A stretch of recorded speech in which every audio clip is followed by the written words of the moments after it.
Hello मेरे प्यारे बच्चों, मैं अभिषेक यादव एक्सीड एकेडमी से।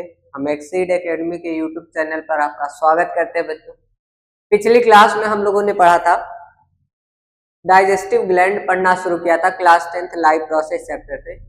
हमने जब डाइजेस्टिव ग्लैंड पढ़ा था तो आपको ये बताया था बच्चों कि जो हमारे बॉडी में जो डाइजेस्टिव ग्लैंड होती हैं वो 4 होती है।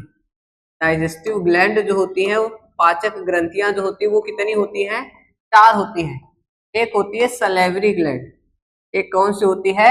सलेवरी ग्लैंड होती है, जिसको लार ग्रंथि कहा था। दूसरी चीज हमने बताई थी गैस्ट्रिक ग्लैंड होती है। कौन सी ग्लैंड होती है?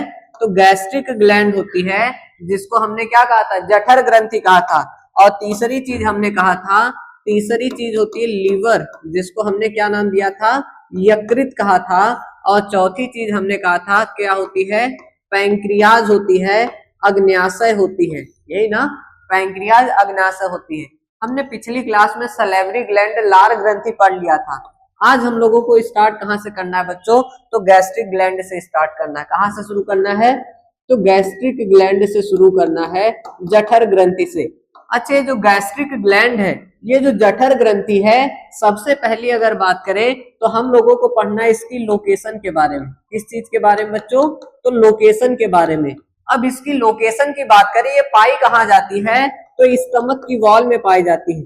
In wall of stomach, in wall of stomach, आमाशय की भित्ति में, या सिंपल सी बात कहे तो पेट की जो भित्ति होती है उसमें ये पाई जाती है। दूसरी बात करें बच्चों, तो जो गैस्ट्रिक ग्लैंड है, इससे निकलता क्या है? ये सिक्रीट क्या करती है? निकलता क्या है? तो इससे निकलता है बच्चों गैस्ट्रिक जूस। क्या निकलता है?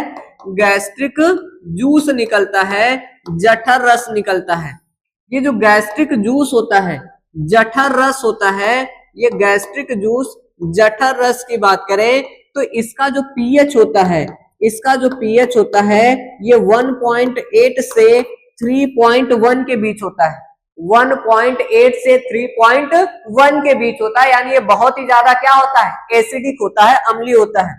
अब इस गैस्ट्रिक जूस में क्या क्या चीजें पाई जाती हैं? तो इसमें बच्चों पाया जाता है HCl। क्या पाया जाता है? HCl पाया जाता है। दूसरी चीज पाई जाती है म्यूकस, श्लेष्म पाया जाता है। क्या पाया जाता है?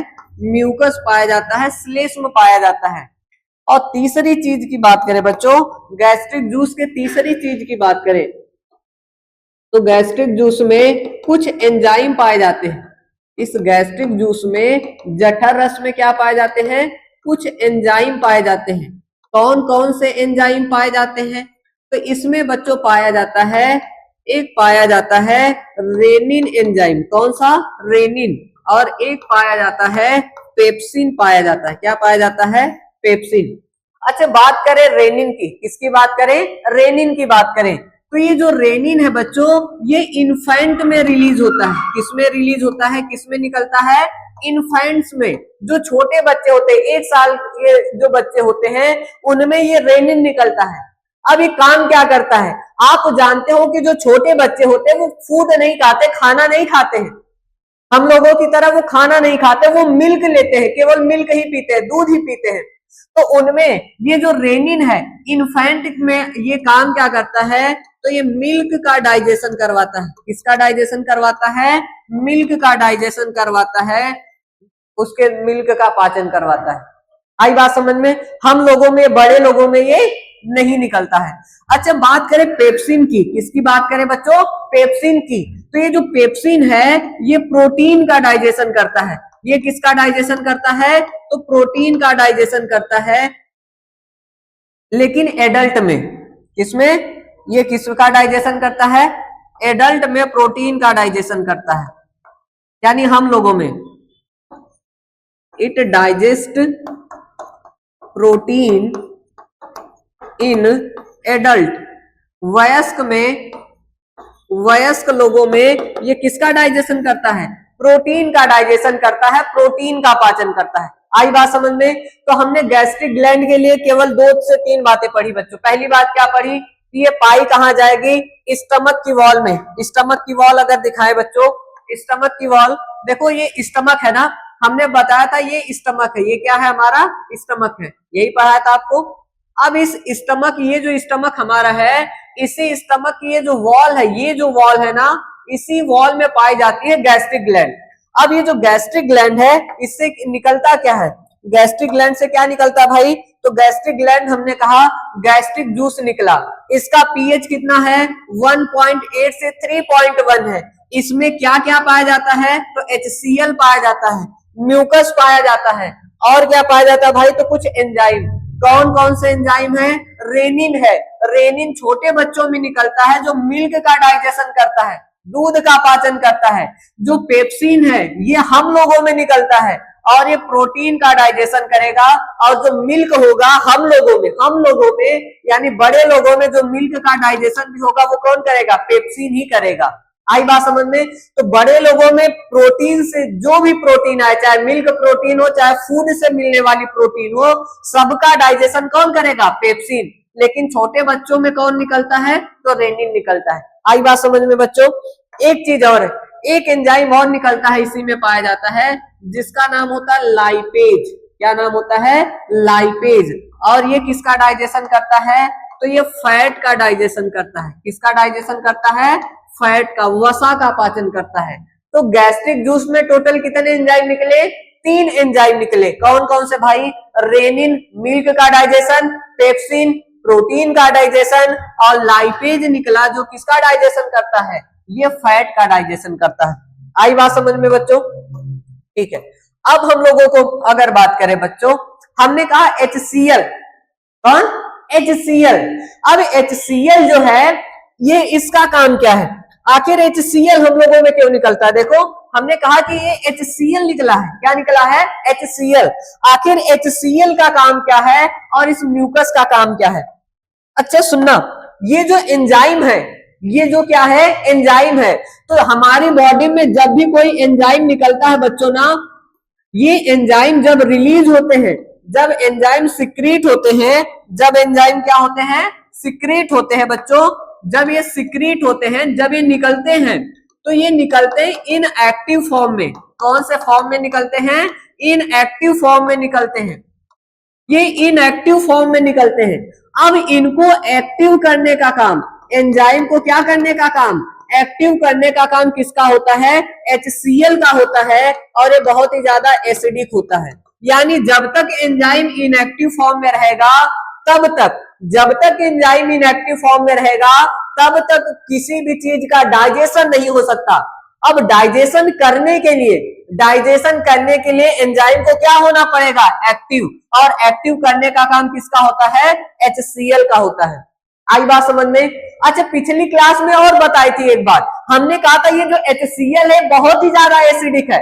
अगर हमारी स्किन पर गिरे तो स्किन को क्या कर देगा, जला देगा। जैसे एसिड अगर स्किन पर गिरता तो जल जाती है ना स्किन, ऐसे ही HCl भी हमारी स्किन को क्या कर देगा, जला देगा। लेकिन जब हमारे ये स्टमक में निकलता है, जब ये हमारे स्टमक में निकलता है तो हमारा स्टमक क्यों नहीं जलता भाई। तो हमने एक बात आपको और बताई थी पिछली क्लास में, आपको याद हो तो हमने ये कहा था भाई, हमने एक बात कही थी कि जो HCl है ना, इसके यहाँ स्टमक को देखा जाए तो यहाँ पे अंदर अंदर एक लेयर होती है, अंदर अंदर एक क्या बनी रहती है, यहाँ पर स्टमक में अंदर अंदर एक लेयर बनी रहती है।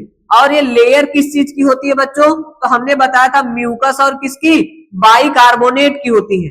ये लेयर किस चीज की होती है, म्यूकस, जो म्यूकस था वो म्यूकस और बाइकार्बोनेट की लेयर होती है। और इसी लेयर के ही वजह से जो हमारा स्टमक होता है वो HCl से क्या रहता है, बचा रहता है। आपने एक चीज सुनी होगी, गैस्ट्रिक अल्सर, पेट में छाले पड़ना। गैस्ट्रिक अल्सर या पेट में छाले पड़ना होता क्या है बच्चों, जैसे जब ये लेयर मान लो जहां पे हट गई, जैसे मान लो ये लेयर इतने दूर क्या हो गई, हट गई। जब ये लेयर इतने दूर हट गई तो होगा क्या, अब देखो इतनी दूर लेयर यहाँ पे नहीं है, जब लेयर यहाँ पे नहीं है, यहाँ पे केवल ये स्टमक की वॉल दिख रही है, यही दिख रहा है ना, तो होगा क्या, अब इतनी दूर में होगा क्या, ये HCl जाके इसको क्या कर देगा, वहां की वॉल को जला देगा, डैमेज करेगा। और जब वहां पे जलाएगा, उसको डैमेज करेगा, तो वहां पे अल्सर बन जाते, छाले बन जाते। आई बात समझ में। तो उसी बीमारी को गैस्ट्रिक अल्सर कहते हैं। या पेट में छाले पड़ना कहते हैं, ठीक है। और अब हम लोगों को बच्चों पढ़ना है क्या, मेन पढ़ना है गैस्ट्रिक डाइजेस्टिव ग्लैंड में, जिसका नाम है लीवर। क्या पढ़ना है बच्चों, लीवर के बारे में पढ़ना है। आखिर लीवर क्या होता है, यकृत क्या होता है। लीवर की बात करें बच्चों, ध्यान से सुनना, अगर लीवर की बात किया जाए, लीवर की बात किया रहे बच्चों, तो जो लीवर है, यहां से देखो, ध्यान से सुनना, अब इसको देखो, ये हमारा स्टमक है, हमने कहा था ये क्या है, हमारा डायफ्राम है, ये हमारा क्या है, डायफ्राम है।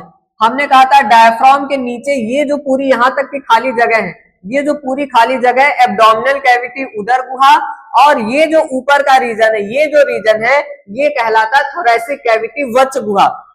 तो ये लीवर की अगर लोकेशन की बात करें, तो जो लीवर है, लीवर के लोकेशन की बात करें बच्चों, तो जो लीवर है ये पाया जाता है एब्डोमिनल कैविटी में। कहां पाया जाता है, एब्डोमिनल। ये भी राइट या लेफ्ट, कहां है बच्चों, तो ये राइट साइड है, कहां है, राइट साइड है, और राइट साइड ये है। अब देखो वो भी अपर राइट है कि अपर राइट है कि किस साइड, लोअर राइट, तो ये कहां है, अपर राइट। तो इन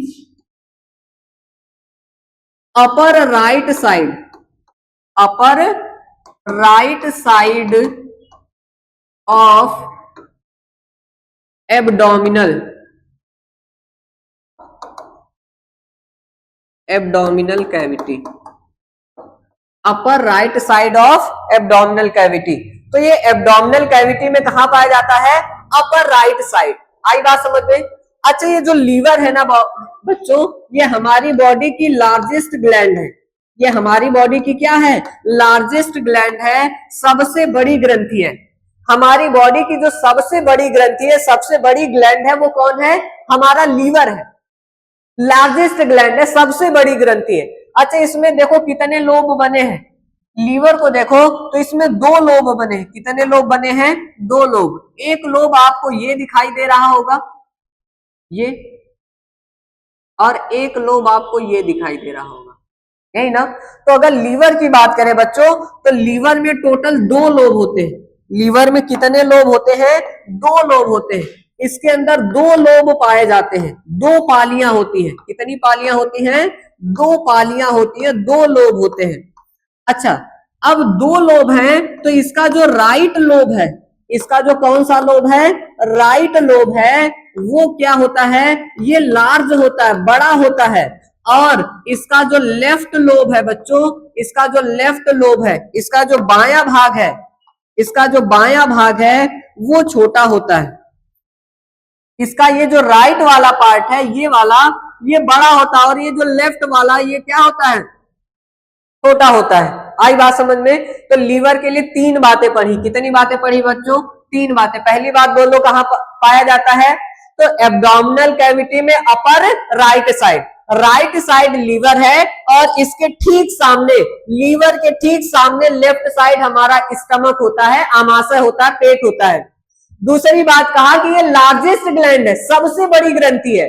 और तीसरी बात हमने कहा कि इसमें 2 लोब पाए जाते हैं। जो राइट वाला पार्ट है, इसका राइट वाला लोब है, वो बड़ा होता है, और जो लेफ्ट लोब है, जो बायां भाग है, वो क्या होता है, छोटा होता है। लेफ्ट लोब क्या होता है, छोटा होता है। आई बात समझ में। अब आगे पढ़ना है बच्चों। अब आगे बात करें तो हमारा जो लीवर है, लीवर की जो स्ट्रक्चरल, लीवर की जो क्या स्ट्रक्चरल और फंक्शनल, स्ट्रक्चरल और क्या फंक्शनल यूनिट जो है, उसको हम कहते क्या है बच्चों, हिपैटिक लोब्यूल कहते हैं। लीवर की स्ट्रक्चरल और फंक्शनल यूनिट को क्या कहते हैं, हिपैटिक लोब्यूल कहते हैं। यानी हमारे यकृत की जो संरचनात्मक, हमारे यकृत की कौन सी, जो संरचनात्मक और क्रियात्मक, संरचनात्मक और क्या क्रियात्मक इकाई है, संरचनात्मक और क्रियात्मक इकाई जो है बच्चों, वो क्या है, यकृत पालियां हैं। कौन है, यकृत पालियां हैं। हिपैटिक लोब्यूल, यकृत पालियां हैं। अब यकृत पालियां, हिपैटिक लोब्यूल होते क्या है। अगर बात करें लीवर की बच्चों, तो हमने कहा लीवर में कितने लोब हैं, दो लोब है, यही ना। और इन लोब को अगर देखा जाए, लीवर के इन दोनों लोब को देखा जाएगा, तो इन लोब में अगर देखा जाए बच्चों ना, तो इनमें इस लोब के अंदर छोटे छोटे, इन लोब के अंदर अगर देखा जाए तो इस तरह से छोटे छोटे, इस तरह से लोब्यूल लाइक स्ट्रक्चर होते हैं, इस तरह से, इस तरह के लोब्यूल जैसा स्ट्रक्चर पाया जाता है। और इन स्ट्रक्चर को ही हम बच्चों कहते हैं हिपैटिक लोब्यूल। इन स्ट्रक्चर को क्या कहते हैं? हिपैटिक लोब्यूल कहते हैं, हिपैटिक लोब्यूल कहते हैं, यकृत पालियां कहते हैं। अब ये जो हिपैटिक लोब्यूल है, इनके अंदर क्या पाया जाता है बच्चों? तो इनमें क्या पाया जाता है? तो इनमें पाया जाता है हिपैटिक सेल। इनमें क्या पाई जाती हैं? हिपैटिक सेल पाई जाती हैं, यकृत कोशिकाएं पाई जाती हैं। क्या पाई जाती हैं? तो यकृत कोशिकाएं पाई जाती हैं, यकृत कोशिकाएं पाई जाती हैं, हिपैटिक सेल्स पाई जाती हैं। तो क्या बात कही हमने? कहा स्ट्रक्चरल और फंक्शनल यूनिट लीवर की कौन है? हिपैटिक लोब्यूल है, यकृत पालियां हैं, यही ना। संरचनात्मक और क्रियात्मक इकाई हिपैटिक लोब्यूल। लीवर के अंदर देखा तो इस तरह के लोब्यूल लाइक स्ट्रक्चर है, यही ना। अच्छा, ये जो लोब्यूल है बच्चों, इसी के चारों ओर एक पतली सी लेयर पाई जाती है, एक पतली पतली क्या पाई जाती है? लेयर पाई जाती, परत पाई जाती, एक थीन लेयर पाई जाती है, एक पतली परत पाई जाती है, सभी लोब्यूल के चारों ओर पाई जाती है बच्चों। ये सभी लोब्यूल के चारों ओर एक पतली लेयर पाई जाती, पतली परत पाई जाती है। और ये जो पतली परत है ना, हम केवल कुछ में बना रहे हैं आपको समझाने के लिए, जबकि ये पाई जाएगी सभी में। तो ये जो पतली लेयर है ना, इसको हम कहते हैं ग्लीसन्स। क्या कहते हैं? ग्लीसन्स कैप्सूल कहते हैं। क्या कहते हैं बच्चों? ग्लीसन्स कैप्सूल कहते हैं। और ये जो ग्लीसन कैप्सूल है, ये केवल और केवल मैमल्स में पाया जाता है। किसमें पाया जाता है? मैमल्स में पाया जाता है, स्तनधारी जीवों में पाया जाता है। किनमें पाया जाता है? स्तनधारी, मैमल्स, यानी जिनमें मेमरी ग्लैंड, स्तन ग्रंथि पाई जाती है। जैसे हम लोग मैमल्स है, शेर क्या है? मैमल्स है, गाय भैंस क्या है? मैमल्स है। आई बात समझ में? तो ये जो मैमल्स है, इन्हीं में ये ग्लीसन्स कैप्सूल पाया जाता है, इसके सिवा और किसी में नहीं पाया जाता। ठीक, कोई दिक्कत बच्चों यहां तक? नहीं ना। अब हमको पढ़ना, ये तो लीवर के बारे में बेसिक बातें पढ़ी। अब ये लीवर काम क्या करता है, लीवर का काम क्या होता है, इसके बारे में पढ़ना है बच्चों। तो इतनी 4-5 बातें याद हमारे साथ बोल के पढ़िएगा, साथ में बोल के पढ़ोगे बच्चों, याद हो जाएगा। पहली बात क्या कही? बोलो, पहली बात बोलो हमारे साथ। ये एब्डोमिनल कैविटी में अपर कहाँ है? राइट साइड है। दूसरी बात क्या कही? ये हमारी बॉडी की कैसी ग्लैंड है? लार्जेस्ट ग्लैंड है। तीसरी बात क्या बोली बच्चों? कि इसमें कितने लोब हैं? 2 लोब है। राइट लोब वाला देखो बड़ा है और लेफ्ट लोब क्या है? छोटा है। हमने कहा लीवर की स्ट्रक्चरल और फंक्शनल यूनिट कौन है? हिपैटिक लोब्यूल है, यकृत पालियां हैं। हिपैटिक लोब्यूल के चारों ओर एक पतली लेयर है, हिपैटिक लोब्यूल के चारों ओर एक पतली क्या पाई जाती है? थीन लेयर पाई जाती है। और ये जो थीन लेयर, पतली परत पाई जाती है, इसको क्या नाम दिया? ग्लीसन्स कैप्सूल कहा। और ग्लीसन्स कैप्सूल किसमें पाया जाता है? मैमल्स में, स्तनधारी जीवों में पाया जाता है। फिर हमने इस हिपैटिक लोब्यूल के अंदर हमने देखा तो क्या पाई जाती हैं? हिपैटिक सेल पाई जाती हैं, यकृत कोशिकाएं पाई जाती हैं। अब हमको बच्चों पढ़ना है इसके फंक्शन। लीवर के क्या पढ़ने बच्चों? फंक्शन के बारे में पढ़ना है। अच्छा, इसके फंक्शन की बात करें, इसके किस चीज की बात करें? फंक्शन की बात करें, इसके कार्य की बात करें, तो इसका फंक्शन क्या है? इसका पहला फंक्शन है बच्चों बाइल जूस सिंथेसिस करना। क्या करना? बाइल जूस की क्या करना? सिंथेसिस करना, यानी पित्त रस। बाइल जूस को हम क्या कहते हैं? पित्त रस कहते हैं। तो पित्त रस का निर्माण करना, पित्त रस बनाना, बाइल जूस बनाना किसका काम होता है? तो ये फंक्शन होता है लीवर का। अब बच्चों अगर बाइल जूस की बात करें, किसकी बात करें बच्चों? Bile juice. तो आगे हम पढ़ेंगे बाइल जूस बनाता तो लीवर है, पर ये स्टोर होता है गॉल ब्लैडर में, पित्ताशय में। कहां पे? पित्ताशय में आके स्टोर होता है। आई बात समझ में? अभी आगे हम बाइल जूस अलग से पढ़ेंगे बच्चों। तो इसका पहला काम है कि ये बाइल जूस बनाता है। अच्छा, इसका दूसरा काम है बच्चों यूरिया सिंथेसिस करना। इसका दूसरा काम क्या है? यूरिया सिंथेसिस करना। अब यूरिया कैसे बनती है हमारे अंदर? यूरिया कैसे बनती है? अगर बात करें बच्चों, हम जैसे प्रोटीन हम लोग खाते हैं, क्या खाते हैं? प्रोटीन जब खाते हैं, तो जब हम लोग प्रोटीन लेते हैं बच्चों, तो प्रोटीन का होता क्या है? डाइजेशन। प्रोटीन का क्या होता है? डाइजेशन होता है। ये समझाने के लिए बता रहे हैं, आपसे पूछेंगे नहीं, आपसे एग्जाम में नहीं पूछेगा कि आप बताइए यूरिया कैसे बनती है, पर समझाने के लिए बता रहे बच्चों। आपको पहला काम याद करना, बाइल जूस बनाता है, और दूसरा काम करता है ये यूरिया सिंथेसिस करता है। तो ये प्रोटीन का जब डाइजेशन होता है बच्चों ना, तो हमारी बॉडी में क्या मिलते हैं? Amino acid. क्या मिलते हैं? एमिनो एसिड, अमीनो अम्ल। और ये जो अमीनो अम्ल जब टूटते हैं तो एक गैस बनती है जिसका नाम है अमोनिया। इसका नाम क्या है? Ammonia gas. अब ये जो अमोनिया गैस है ये बहुत ही जहरीली गैस है। अमोनिया जो गैस है ये कैसी गैस है? बहुत ही जहरीली गैस है, हमारे लिए हानिकारक गैस है। अब ये अमोनिया को बॉडी से बाहर निकालना क्या है? जरूरी है। तो इसको हमारा जो लीवर है, इस अमोनिया को जो हमारा लीवर है, यकृत है, ये बदल किस में देता है? यूरिया में बदल देता है। किस में बदल देता है? यूरिया में। और ये यूरिया जो है ये चली जाती है ब्लड में। किसमें चली जाती है?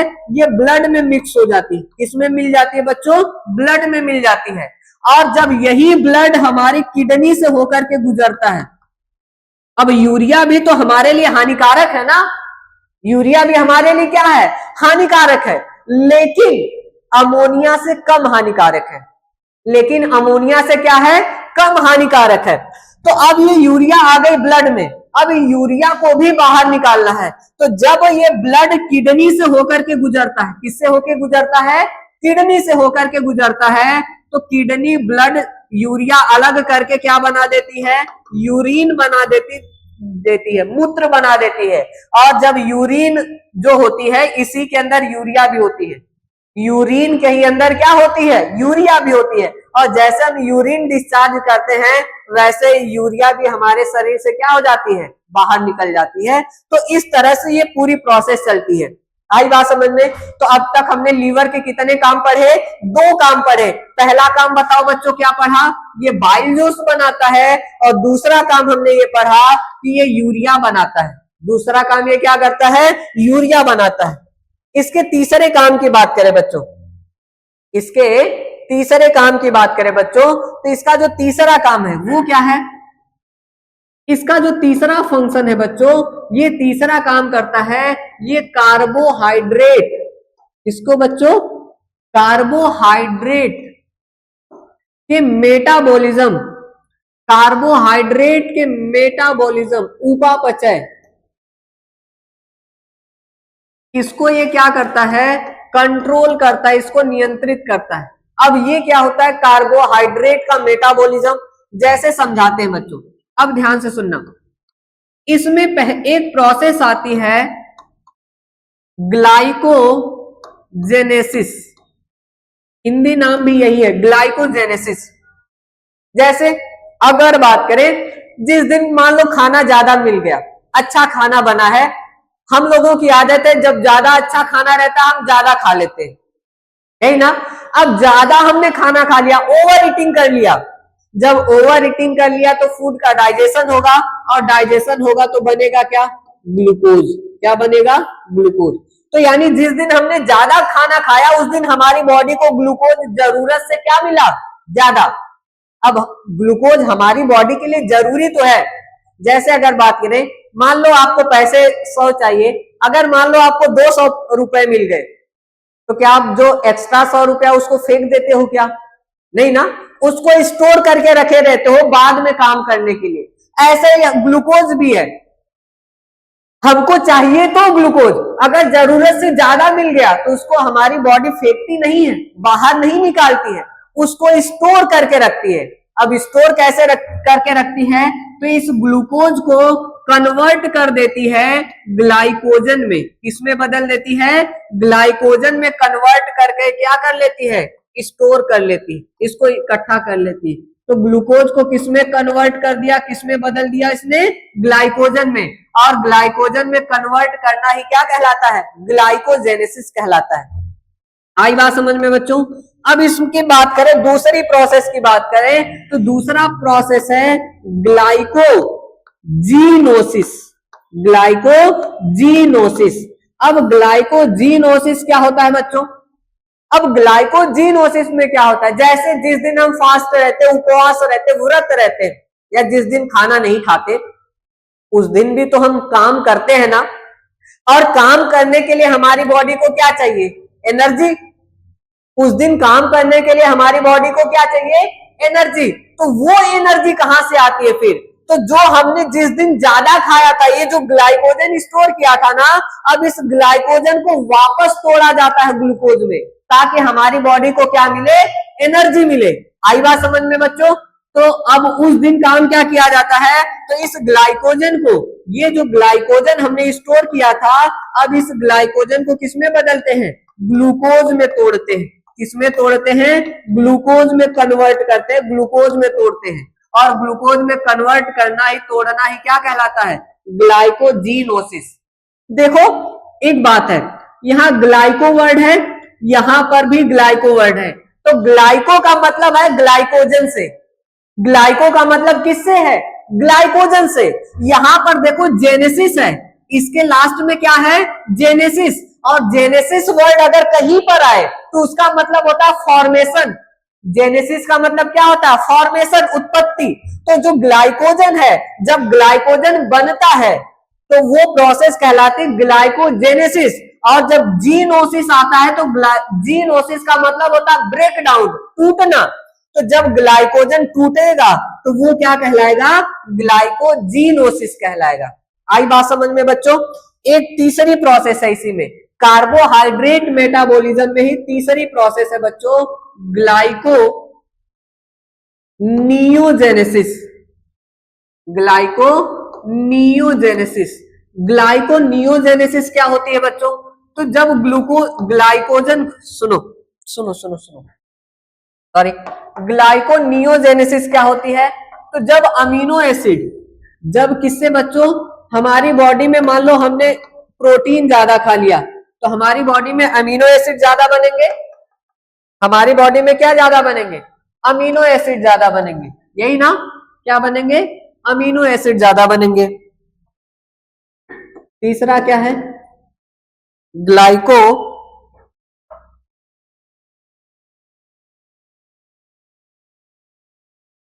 तीसरा है बच्चों ग्लाइकोजीनोसिस। तीसरा क्या है, ग्लाइकोनियोजेनेसिस, सॉरी। तीसरा स्टेप है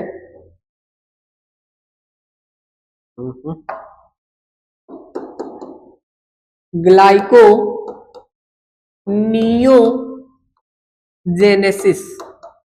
ठीक है, अब यहां पर भी ग्लाइको आया तो ग्लाइको का मतलब ग्लाइकोजन, जेनेसिस का मतलब अभी हमने पीछे बताया फॉर्मेशन, यानी ग्लाइकोजन बनेगा। अब नियो का मतलब अदर देन ग्लूकोज, ग्लूकोज के अलावा अगर किसी चीज से ग्लाइकोजन बन रहा है तो वो क्या कहलाता है, ग्लाइकोनियोजेनेसिस। जैसे अगर बात करें बच्चों, तो अगर जिस दिन हम प्रोटीन ज्यादा लिए तो हमारी बॉडी में क्या ज्यादा, अमीनो एसिड, या मान लो बहुत ज्यादा मेहनत किए तो लैक्टिक एसिड ज्यादा बना।